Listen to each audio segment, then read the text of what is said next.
Hello, it's Friday the 12th of June. Where's the year going? Previous video, bit too long on doing the floor. Sorry about that. This one, time-lapse, clips, bits and pieces, odd waffly bits. I'm just showing you a method I'm using for getting the insulation into some really awkward places. I sort of refined this method over the past, well, months, but certainly over the past few days. I've gone from cable ties, added a thin bit of pull cord to use in a bit of old ratchet strap and tied a knot in it. The important thing is I'm using a type of insulation, recycled bottle insulation, made not very nice stuff. I think I've mentioned this previously, but it has one really good advantage. It's so tough you can pull it. It's got tensile strength. You can't push it because it all bunches up and gets in a knot, but pulling it through means I can do things I haven't seen other people do previously. So hopefully the way I'm doing this may be useful to people when they're doing their own vans. Anyway, I'll cut now to bits and pieces I've filmed over the past few days, and I will try and edit this and keep it short, I promise. In a previous video on YouTube about Project Thistle, I demonstrated a technique for pulling insulation through the van roof ribs using this very tough recycled bottle insulation that I bought on Amazon. It's not suitable, well, it's going to be difficult to use for actually insulating the van. You can see it bulges out. It's tough and not particularly user friendly. It's horrible to cut, but it has one significant advantage in that you can pull it. So I've just pulled a 6-inch wide strip from the bottom there, past the narrowest point there, and you can see the insulation in those little square holes up there. At the moment I've just pulled it out through one of these slots, but I will be pushing it in and tucking it to one side. I'm going to do the same along there, and I'll also be doing the same along there. I want to insulate all these voids that are typically not easy to get at. Now what was a challenge was this one here. There's a plate you can see there. It's some kind of reinforcement. It seems to run, well, it may run all the way down the channel, but it certainly presents itself above the wheel arches in these kinds of tubes. Well, I wasn't able to get one thick continuous piece down there because the orifices sort of here-ish and here-ish, where it sort of splits around there and the same down the bottom, are quite small, maybe 1.5 inches. So I've done it in two pieces. I pulled one from that side, one from that side, and there they are poking out the bottom there. The piece at the top I've actually pushed in to make sure it's actually filling this area here as best I can. There's actually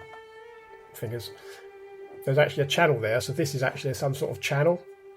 There's the other two pulled through for this section. I cut them longer this time because I need some bits that long. I'll just use the offcuts to go across here rather than cutting little short bits. Just need to take the tape and the cable tie off now. Without it being scrunched up at the end, it doesn't pull through. And I've also pulled this piece through and did this one about 1 inch thicker, a bit wider rather. It was hard to get through, bit of a struggle. And there's a piece pulled through there. Just about to chop off the cable tie. I've already removed the tape, and then I shall tuck that down into this bit here. There's a piece pulled through there above the window frame. I've cut it off about 6 inches long, and I've tucked the piece that's coming through here down there, because obviously the other piece is about there, and that's completely filled that cavity. And if you look in there, if it focuses, does it focus? Well, you can get the idea, but it's filled that entire cavity right down to the edge of the frame. And then the offcut, I've pushed that way, so it joins up with the piece that's coming up from here. Well, interfaces with it. This is a separate piece because there's a pull back of it. There's a curvy type section where these two funnel parts seem to merge. So there's a piece there which is wedged in down there, and on the other side I've done the same and just put a piece in at the top. So that middle section there is now done. The bits at the very end here, or the offcuts, I've looped round and pushed back up where the channel sort of splits. I'm not sure whether it is split or not, but I've just basically looped it round so that this area here has got material in it. Under the windows there are these bung things with a horrible little sticky out, is that focusing? Focus? Where's it gone? With a horrible little sticky out plug bit that snags the insulation. I thought they would just push through small holes, but as you can see they're actually quite sizable bungs, which is really handy because it does allow me to A, ensure that it's gone the full length, and B, that it is actually up full height where I want it. So that's an 8-inch wide strip of the stuff, which I just pushed in by hand and then manoeuvred along. I'm doing a longer one along here, and it occurred to me this stuff is so strong I've just punched a hole through that one in the centre, and I'm going to pull it along with the draw cord. It will just make it easier, because when you're trying to push it through it bunches up and it's almost impossible to push it very far. So that's going to be a bit easier to get that piece along there. This one's going to be an absolute pig. I'm not quite sure how I'm going to do this. I'm going to try and make something up so I can push it through, but I'll have to see. I may have to do it in smaller pieces and just ram it push rod style. But I don't want to cut those chunks of metal off. I got through a fair few cutter blades taking the other pieces off, and it makes a right mess. So I'll struggle with that one, leave that one till last. But definitely worth removing these caps. I haven't done this section yet. Definitely worth removing these caps. Otherwise they just snag. Well, I hadn't expected to be able to do that. I've just pulled a piece up there,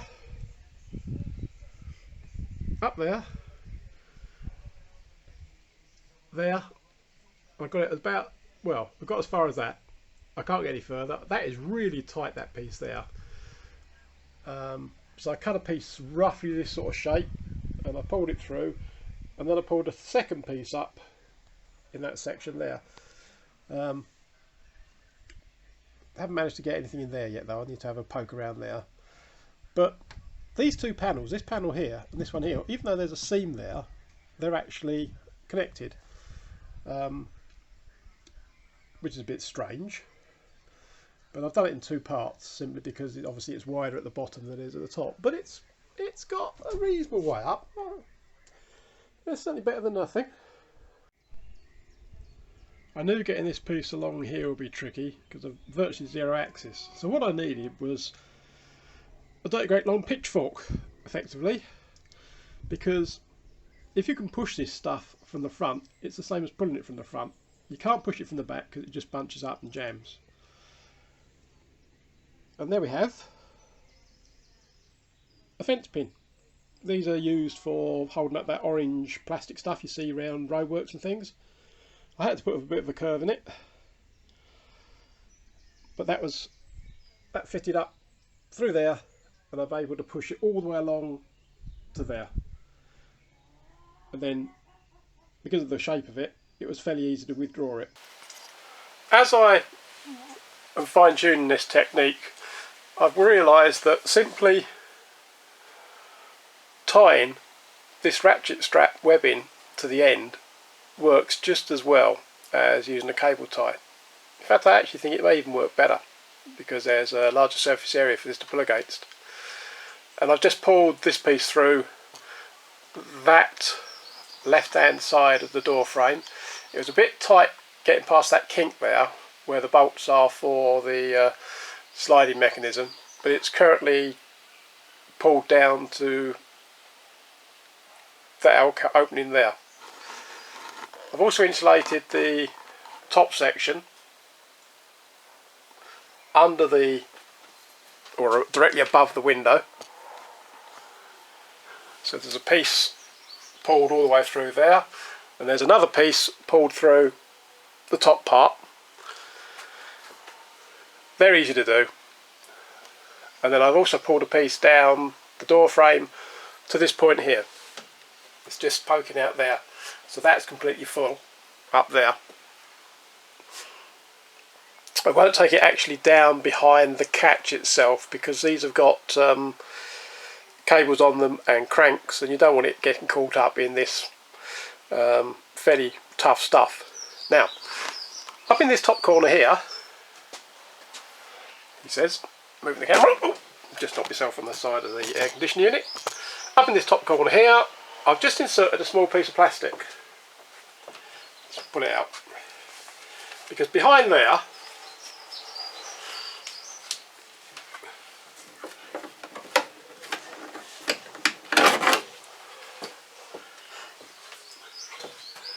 inside there, is it going to be visible? Probably not. Is the crank for the catch on the door. You can just see it on the back there. That's got a lever on it and a cable, and obviously you don't want this insulation getting into that.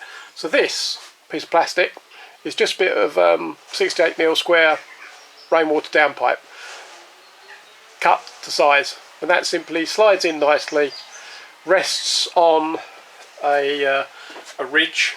There's actually a ridge inside there, and that means that when I actually put this next piece of insulation in here to fill this void up, it will stop on this plastic stop. There's no need to do anything at that end because there's nothing there, but there I'm just doing a bit of preventive maintenance so that I don't jam the catch up in the future, and I'll be doing sort of similar lower down the doorway as well.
One thing to mention about the rear doors specifically, if you're going to add any extra lighting and bits and pieces to the doors, get your cables in first.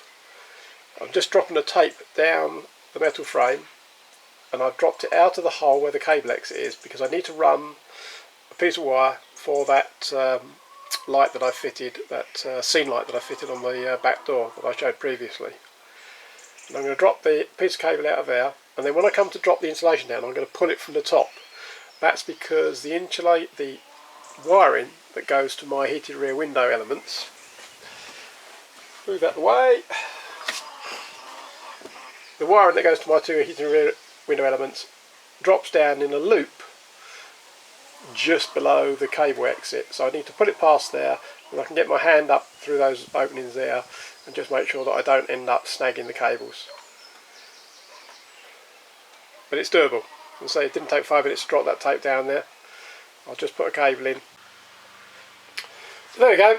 That is the door fully insulated with this recycled plastic bottle stuff. I've now got insulation around the entire framework, all the way around, all down the sides, and I've put some in temporarily. I'm not sure whether I'll keep it.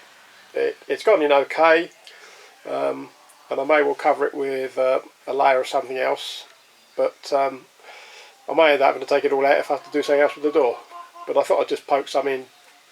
I'm trying to use up this polyester recycled bottle stuff because it's such an unpleasant product to work with. I'm going to do the back doors next. I won't bother filming those because the principle's the same.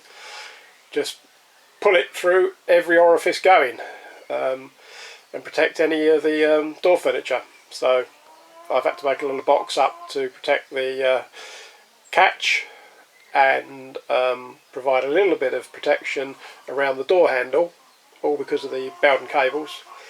Everything else, just get the insulation in there somehow. That's the best way to insulate anything, get it in there. Thanks for watching.